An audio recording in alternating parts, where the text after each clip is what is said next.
red mists that descended from Mount Fuji last weekend have cleared, and Lewis Hamilton arrived here in Shanghai with the clear-sighted ambition of producing the kind of composed performance that could make him world champion at last. For Hamilton, the perfect weekend would be race victory, with his main championship rival Felipe Massa no better than fifth, in which case Britain would be celebrating its first world champion for 12 years.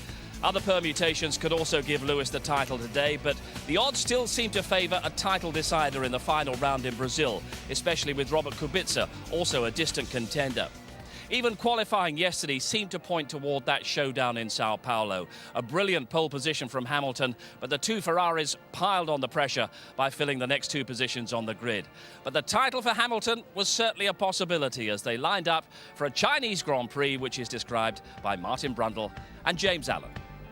So here's how they line up for this critical Grand Prix. On the front row, Lewis Hamilton, his second pole in a row with Kimi Räikkönen, who caused him so much trouble last time out in Fuji. Massa has never won a race when he didn't start on the front row of the grid. Alonso was stellar in qualifying. Kovalainen was just a few thousandths slower than Massa, but it puts him down in fifth, Vettel sixth. Then it's Jarno Trulli and Sebastian Bourdais on row 4. Through to row 5, Nick Heidfeld penalised 3 places for a block on David Coulthard and Nelson Piquet.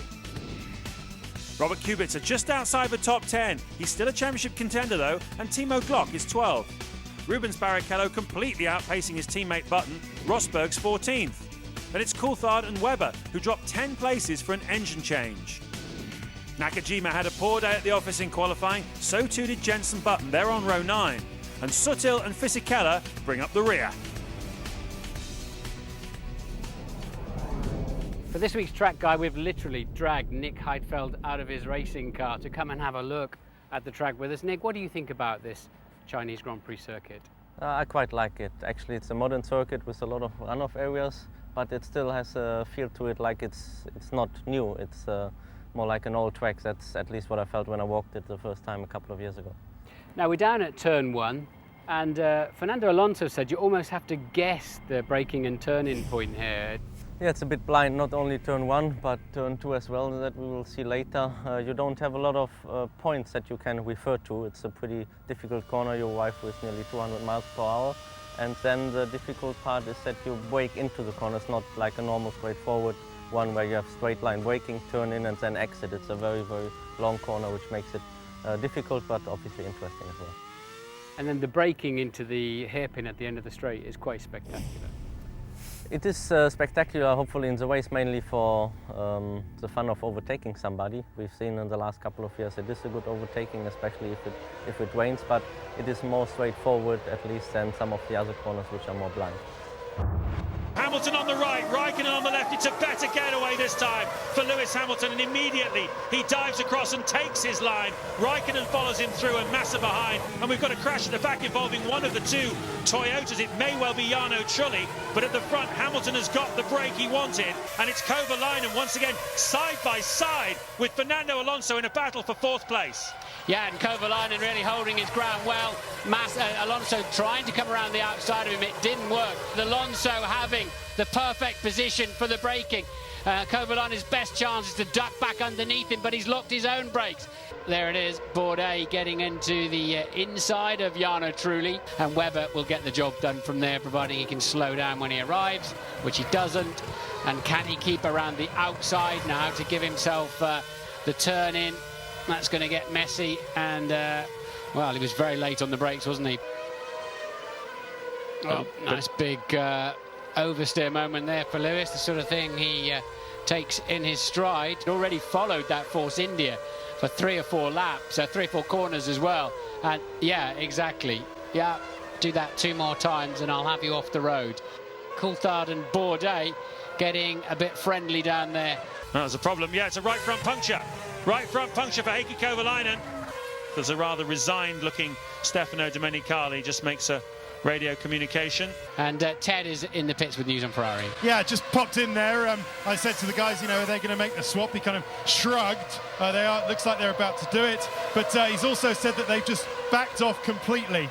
And it's the real feeling down here is that the championship's not over. There's still one more race to go.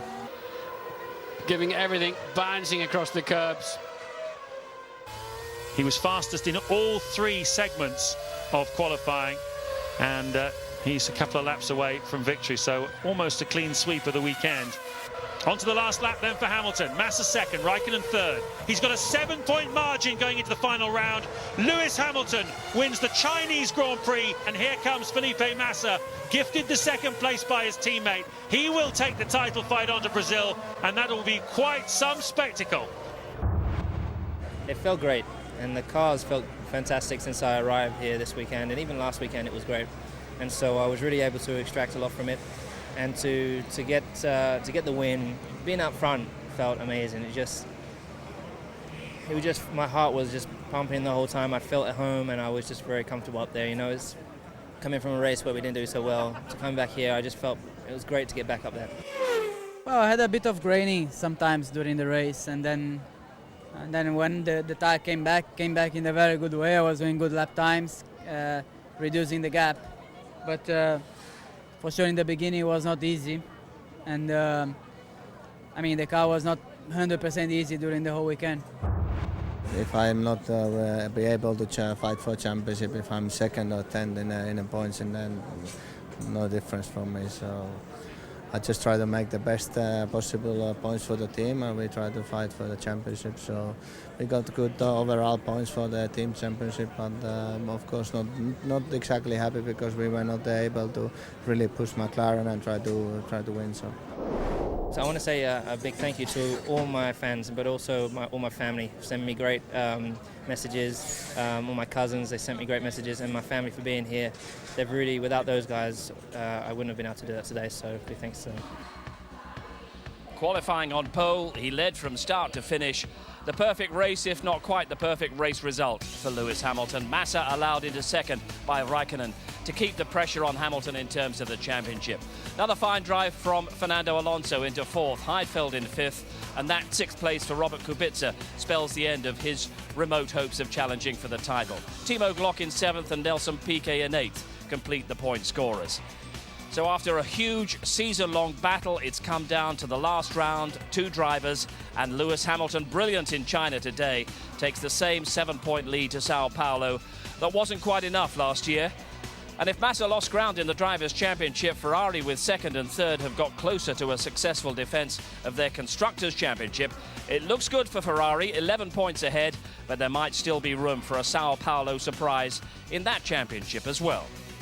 And behind us, the trophies and the champagne, that all means job done. And from Lewis Hamilton's point of view, a job brilliantly done today. A fantastic day for Lewis Hamilton. I think a day of maturity and experience, and definitely a day where he learnt a great deal from last weekend. Yeah, such a contrast with all the adventures that he had in Japan. Yeah, very much so. But I think he went away, as he said earlier in the week there, and took Monday off and just got his thoughts together.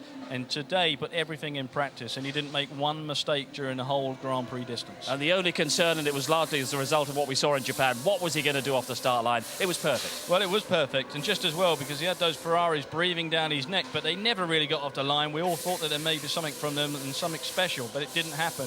Kovalainen in the other McLaren there trying to make up and just got by Alonso. A little bit of trouble in the background with Trulli and Bourdais, but you can see the view here from the BMW going into turn one. See them just collide, puts Trulli out of contention. But I think, again, Lewis Hamilton, perfect. All praise to Kovalainen for the aggression that he showed in the opening couple of laps. It wasn't going to be his day. He wasn't going to have a great influence. But Lewis controlled things. Any moments of concern that you saw at all? Well, a couple of times we saw him get a little bit sideways, and I have to say, oops, I think maybe his tyres were going off, but I don't think it was tyres at all. It was actually Lewis Hamilton pushing his car to the limit and a little bit beyond. And you watched the lap time, he was as quick as everybody on the grid, and many times much quicker than Raikkonen and Massa, his main competitors. But just see him here, get sideways, counteracts it, gets it back on the straight and narrow.